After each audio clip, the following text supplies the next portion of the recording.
sujeito, no entanto, ele pratica o crime visando única e exclusivamente romper o pacto social, as mortes são consequências. Romper o pacto social, ele é um delinquente inimigo e sobre o comportamento dele recai um direito penal do inimigo. Um direito penal sem garantias, um direito penal com uma redução máxima de defesa, um direito penal que não conta com assistência de advogado em todas as suas fases, um direito penal radical. Você está vendo? O inimigo é o terrorista. É o mesmo pensamento do Führer, lá no Terceiro Reich. Quer dizer, quem é o inimigo do Estado? Aliás, você sabe o que é crime para o Hitler? Você sabe o que é crime? Porque não pense que o nazismo, ele acaba violando a legalidade. Não. O nazismo cumpre a legalidade. Claro que havia sido alterada um pouco antes da instituição do Terceiro Reich. Crime é o que está na lei e o que assim entende o são sentimento do povo. Esta é a tradução. Crime é o que está na lei e o que assim entende o são sentimento do povo. É claro que o são sentimento do povo é o que o Führer diz que é o são sentimento do povo. Você está vendo? Eu puno então o sujeito porque ele é inimigo. Eu não puno pelo que ele fez, eu puno porque ele é judeu. Eu puno porque ele é negro. Eu puno porque ele é cigano. Eu puno porque ele é homossexual. Eu puno porque ele é deficiente físico. Eu puno a partir de uma perspectiva de direito de autor. Eu puno pelo que ele é. Eu não puno pelo que ele fez. Você tem que criticar o direito penal do inimigo. É claro que o terrorista, ele é o inimigo. Não apenas aos ataques ao World Trade Center em 2001. Depois se escreveu muito sobre este inimigo, quando vem os ataques ao metrô em Londres em 2004. Depois nós temos os ataques à Espanha em 2005. Quer dizer, o inimigo é claro que é o terrorista.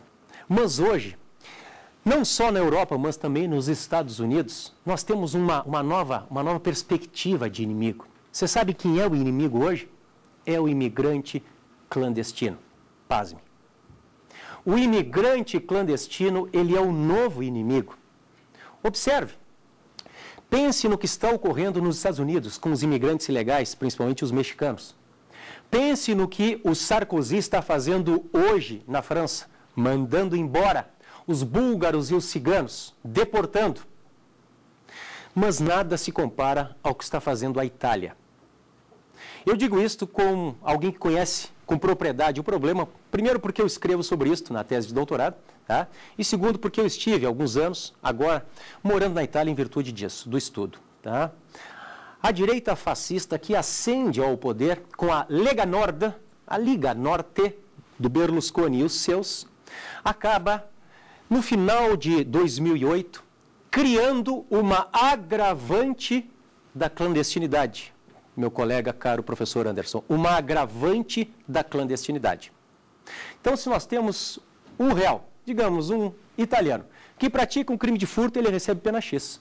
Se nós temos um clandestino que pratica o mesmo crime de furto, ele recebe a pena X agravada de Y. Por quê? Porque ele é clandestino.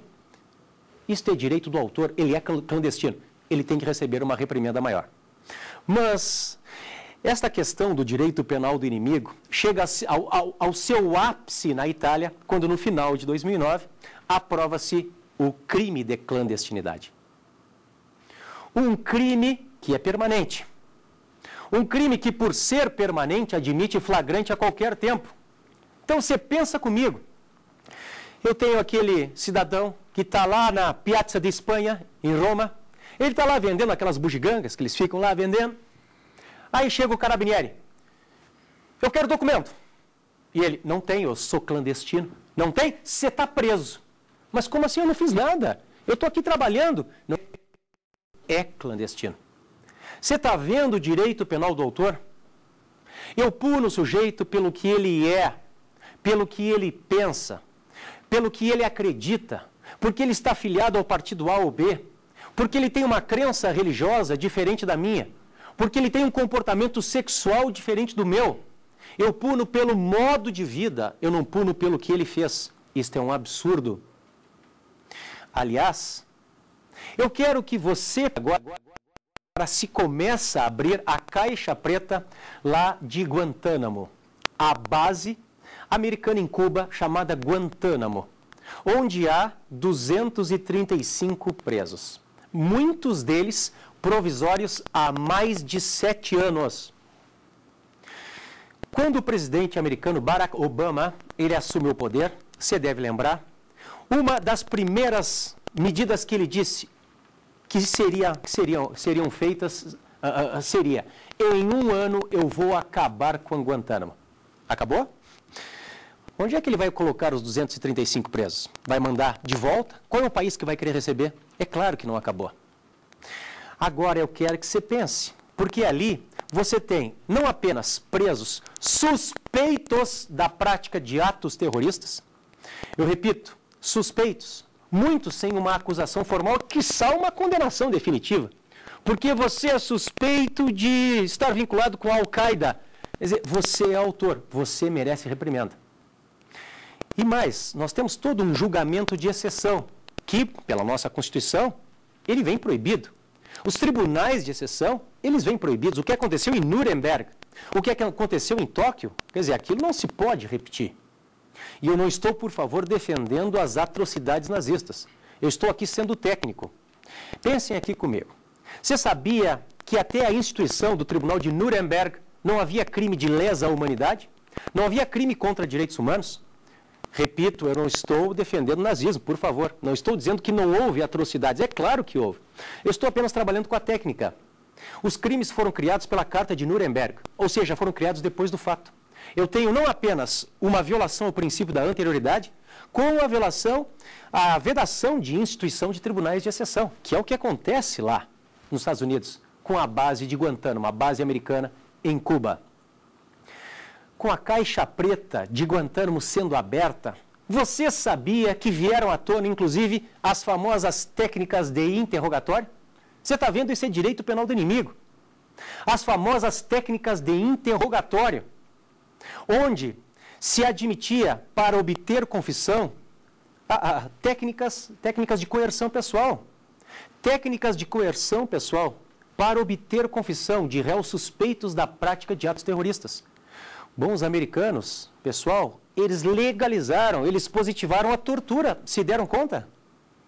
Uma das técnicas, por exemplo, para obter confissão, a técnica de afogamento. E é muito engraçado, né? Porque você tem, num artigo lá, prevista a técnica de afogamento, e no seu parágrafo, já que os americanos, eles respeitam tanto os direitos humanos, né? Desde que a água seja potável. Isto é risível, né? Isto representa o direito penal do inimigo.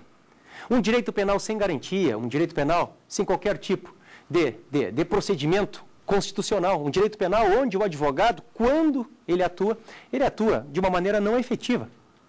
Você tem que criticar o direito penal do inimigo, ok?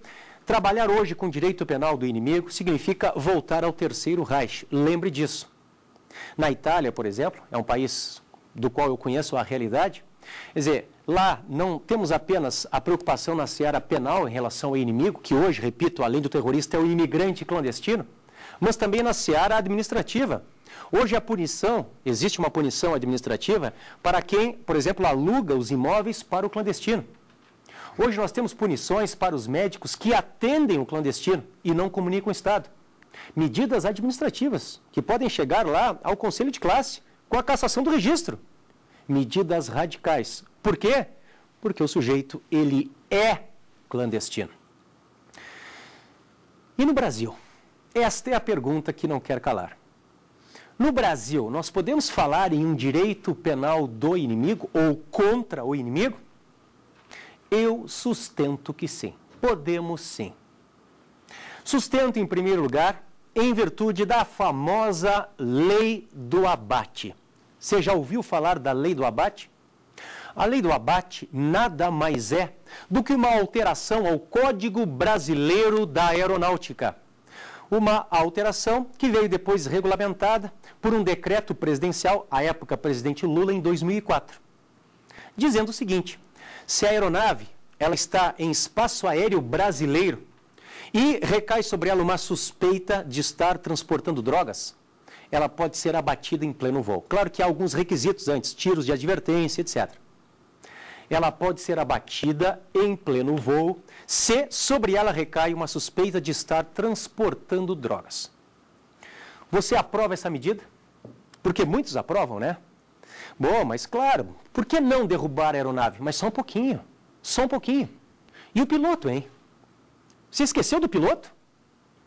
Você esqueceu que daqui a pouco isso aí pode ser uma linha aérea convencional e você estar abatendo a aeronave e também toda a tripulação? E o passageiro? E o filho do piloto? Então a pergunta é, cabe pena de morte no Brasil? Esta é a pergunta. Eu posso falar em pena de morte no nosso país? Por favor, comecem sempre com a regra. Aí depois vocês vão para a exceção. O artigo 5º, inciso 47, da Constituição Federal, portanto, dentro do artigo 5º é um direito e uma garantia fundamental, diz que são vedadas as seguintes penas, e entre elas a de morte. Portanto, cabe pena de morte no Brasil? Não! Esta é a resposta. Com exceção, aí depois nós vamos para a exceção. Com exceção do caso de guerra declarada pelo presidente da República. Bom, mas é uma exceção, é um caso excepcional. A guerra significa a falência do direito. Onde a guerra significa o direito não deu certo. Com exceção da guerra declarada pelo presidente da República, com base no artigo 84, inciso 19 da Constituição.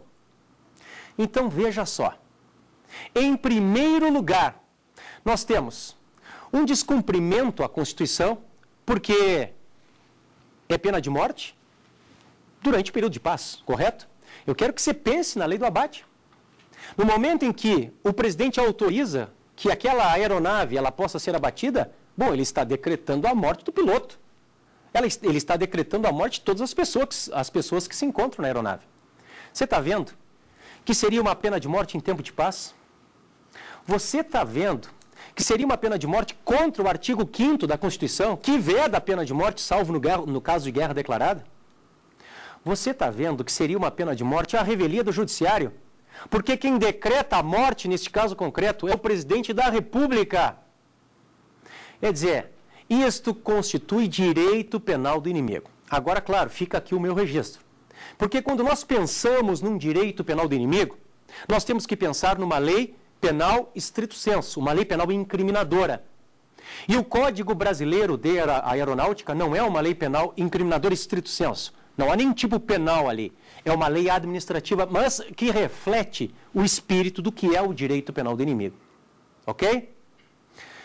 Os senhores que são da execução penal, hoje se fala num direito penal do inimigo. Se fala também em processo penal do inimigo. E hoje fala-se também, professor Anderson, numa execução penal do inimigo. Isto vem quando, em 2003, é alterada a LEP, a Lei de Execução Penal. A Lei 7.210, de 84. E é instituído, é criado, o famoso RDD, o Regime Disciplinar Diferenciado.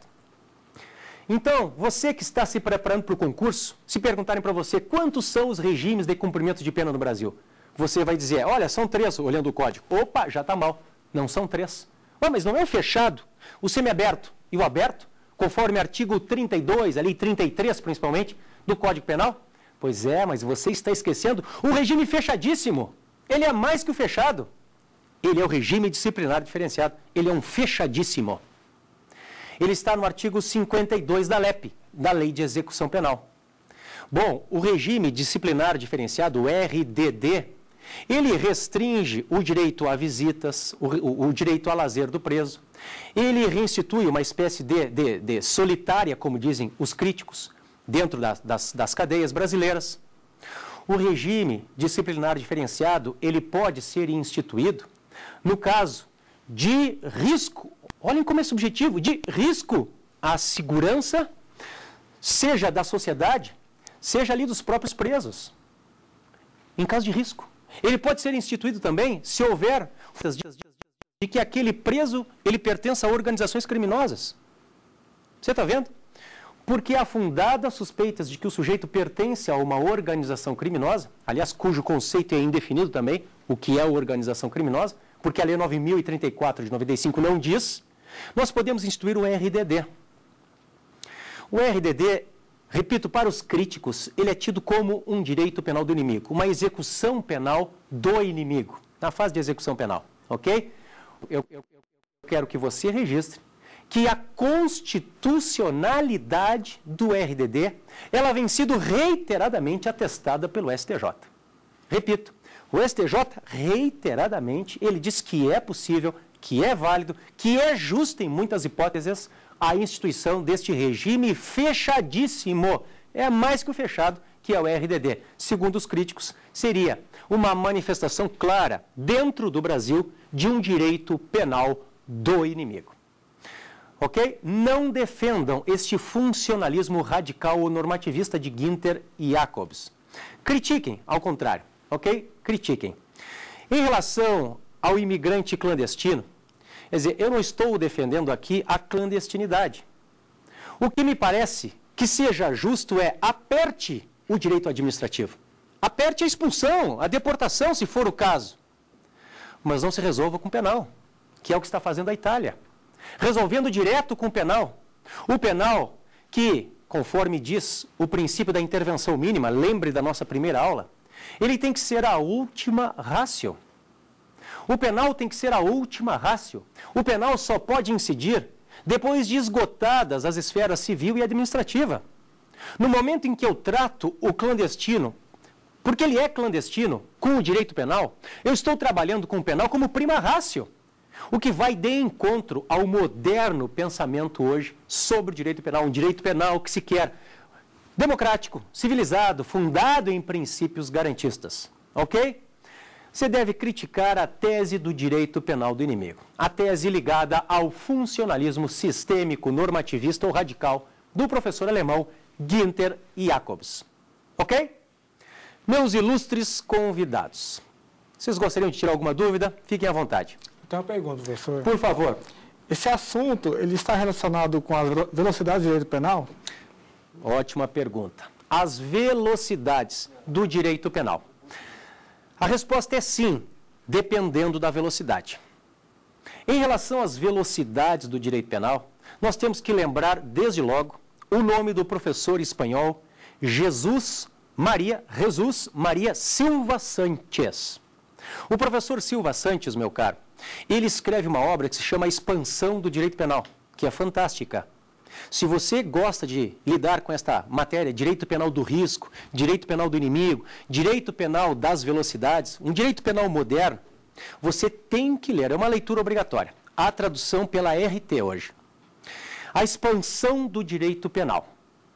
Pois bem, o professor Silva Sánchez, ele acaba falando que o direito penal do inimigo representa, sim, uma das velocidades, que é a terceira velocidade. Nós temos uma primeira velocidade, em que eu trabalho com direito penal clássico, uma segunda, em que eu trabalho com direito penal mais alternativo, e uma terceira velocidade, onde eu pego uma parte da primeira e uma parte da segunda. É o que nós veremos na nossa próxima aula.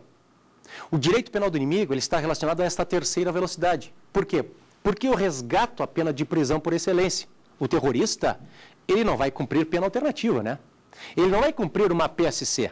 O terrorista vai ser penalizado. Eu trabalho, portanto, com o resgate da pena de prisão por excelência em relação ao terrorista, mas, ao mesmo tempo, eu pego uma partezinha da segunda velocidade, como eu verei com você depois, na próxima aula. Ou seja, uma relativização das garantias penais e processuais penais. Então, pena de prisão, mais relativização das garantias. O terrorista, ele vai para a cadeia. Pena de prisão, pena privativa de liberdade. Só que ele não terá uma defesa efetiva. Então, nós temos toda uma flexibilização de garantias penais e processuais penais no que se refere à ampla defesa, contraditória, assistência de advogado. Então, a pergunta ela é ótima e ela está correta. O direito penal do inimigo, ele tem que estar relacionado por você com a terceira velocidade do direito penal, ok? Se você está em dúvida no que sejam a primeira e a segunda velocidades, não se preocupe, porque a nossa próxima aula é sobre a quarta, esta novíssima velocidade que diz com direito penal internacional. É o que nós veremos depois, ok? Mais alguma? Sim, professor. O que é maximalismo penal? Meu caro professor Anderson, o maximalismo penal ele está totalmente relacionado com a tese do direito penal do inimigo. O maximalismo penal é uma política criminal de ultradireita, o maximalismo penal, ele surge naquele momento, como nós vimos na nossa primeira aula, próprio de uma criminologia crítica. Nós temos a falência do welfare state e, com ela, o surgimento de políticas radicais de controle social. Portanto, nós temos a instituição. Na época, eu falei para você, o prefeito de Nova York era o Rudolph Giuliani. A primeira delas foi a política da tolerância zero. E muitos dizem que deu certo. O Rudolph Giuliani, ele vem inclusive ao Brasil palestrar, ele vem como uma estrela. Ele resolve o problema da criminalidade no mundo. Será que resolve mesmo? O Rudolph Giuliani, repito, egresso do Ministério Público, o que ele faz em Nova York é, na verdade, tapar o sol com a peneira. Ele limpa o centro, ele limpa a parte dos turistas. Mas é claro que aquele problema, aquela criminalidade do sem-teto, do mendigo, do furtador, aquela criminalidade que estava ali a pequena, incomodando a parte visível da cidade, no Central Park, por exemplo, ela é empurrada para a periferia. O problema não é resolvido. A política criminal maximalista ou rigorista da tolerância zero, ela não é como uma varinha de cristal que vai ali, pum, mágica, soluciona o problema. Claro que não, claro que não. Essas teses radicais ou maximalistas, elas também representam um direito penal do inimigo. Aliás, meu caro professor Anderson, isto é uma realidade que não é de hoje.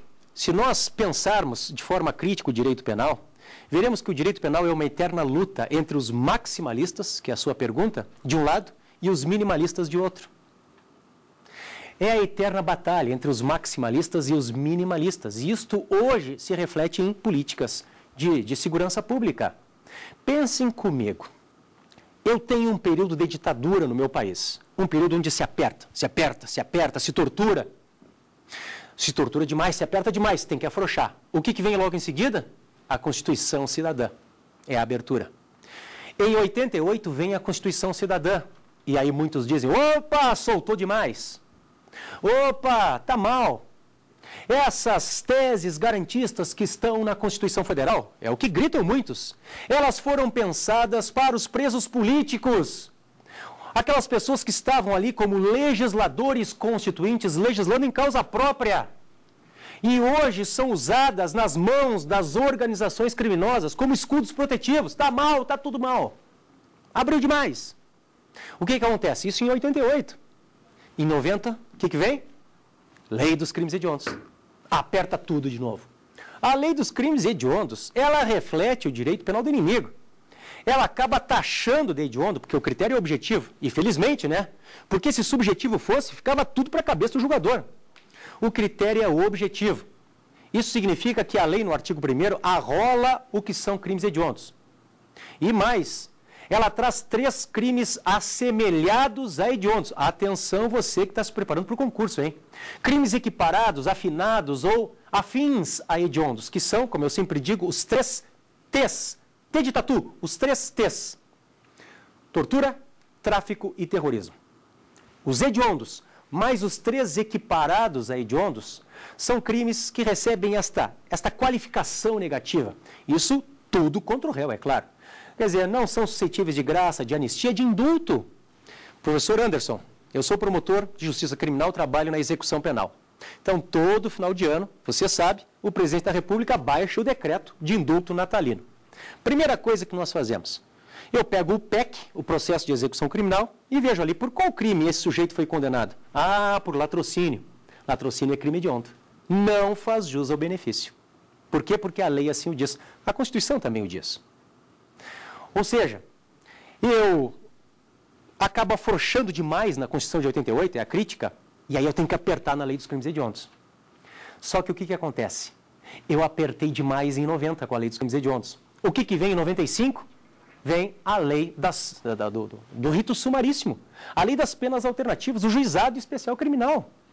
O juizado especial criminal, com a transação penal, com a composição, abre tudo de novo. Então, é um ciclo. É a guerra dos maximalistas contra os minimalistas. A guerra dos rigoristas contra a guerra dos laxistas. Esta é a realidade com a qual nós nos encontramos hoje, e a resposta é sim, o direito penal do inimigo é uma tese maximalista. O que nós vimos na aula de hoje, então? Senhores, nós vimos que há um momento pós-final. As teses causalista e finalista, elas hoje são ponto de partida e não mais o ponto de chegada. Nós temos que ir além. Uma das teses pós-finalistas é a tese funcionalista. Nós vimos que há um funcionalismo moderado, ligado a Klaus Roxin, e um funcionalismo radical, ligado a Günther Jacobs. O funcionalismo moderado de Roxin diz que a função do direito penal é regrar a vida em sociedade. O funcionalismo de Jacobs diz que a função do direito penal é reafirmar a vigência da norma. É reafirmar a vigência da norma, é reafirmar a autoridade do Estado. E o Estado, para reafirmar a sua autoridade, ele pode tudo, porque o fim justifica o meio. O Estado pode, inclusive, tratar o delinquente como inimigo. O direito penal do inimigo, ele está ligado ao funcionalismo radical de Günther Jacobs, que deve ser criticado por você, ok? E com isso encerramos mais esta nossa aula, a terceira aula, e eu lembro a você, se você tem alguma dúvida, nos escreva para saberdireito@stf.jus.br, identifique o tema, identifique o professor, para que nós possamos dar uma resposta satisfatória, exaustiva à sua indagação, ok? Não esqueça que a nossa aula também estará à sua disposição no YouTube. Você procure por www.youtube.com/saberdireitoaula. Eu lhe aguardo para a nossa próxima aula, onde nós veremos esta coisa nova, novíssima em direito penal, que é a quarta velocidade. Um abraço, tchau!